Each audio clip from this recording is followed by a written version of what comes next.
Sénatrice Bernard, merci, Votre Honneur. Honorable sénateur, je prends la parole aujourd'hui, empli de gratitude d'être sur le territoire traditionnel Algonquin-Anishinaabe, pour vous offrir quelques réflexions sur le jour de l'émancipation 2024. Cette année, je l'insigne privilège d'accueillir les sénatrices Moody, Clément et Gerba dans ma province natale, celle de la Nouvelle-Écosse, pour commémorer le 190e anniversaire de l'émancipation de l'esclavage. Ensemble, nous assistâmes au dévoilement d'une plaque commémorant plutôt l'importance historique nationale des Marrons jamaïcains sur la colline de la Citadelle en Nouvelle-Écosse. Nous avons assisté à l'ouverture de, je cite, l'histoire exposée, l'esclavage des Noirs au Canada, qui était une exposition présentée au Musée canadien de l'immigration au Quai 21 à Halifax.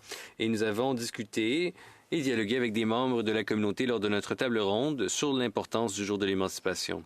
Nous avons également assisté à un événement à Truro, en Nouvelle-Écosse, célébrant les 50 ans du tournoi de golf Apex.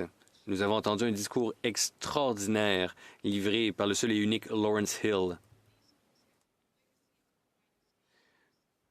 Pour eux, le golf, ce n'est pas qu'un simple jeu. Et ces personnes, dans le cadre de ce tournoi, ont pour héritage et pour habitude d'offrir des bourses aux étudiants africains de la Nouvelle-Écosse afin de les inspirer et de les soutenir. Ces moments de connexion et de réflexion ont été profondément significatifs et je suis reconnaissante d'avoir pu les partager avec mes collègues. Pouvoir discuter de nos histoires communes, écouter ensemble les voix de la communauté et être ensemble en reconnaissant ce jour important a eu de véritables incidences positives. Des événements et des célébrations ont d'ailleurs eu lieu dans tout le pays, car de plus en plus d'organisations reconnaissent l'importance du jour de l'émancipation pour tous les Canadiens et Canadiennes.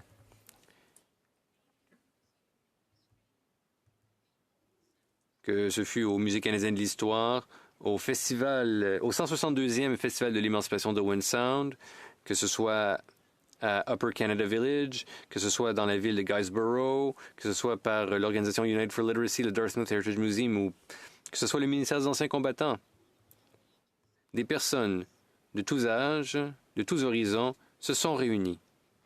Oui, ces personnes se sont réunies dans le but de réfléchir, de se souvenir et de s'engager à nouveau à paver la voie du changement qu'on souhaite tous et toutes voir se concrétiser dans notre communauté.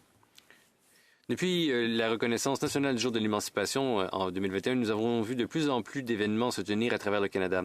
Honorables collègues, j'espère que tous les Canadiens continueront à s'appuyer sur cette étape importante et je vous encourage à sensibiliser votre communauté au jour de l'émancipation dans les années à venir. Et joignez-vous à moi alors que je célèbre ma fête lors du jour de l'émancipation. Merci. Asante.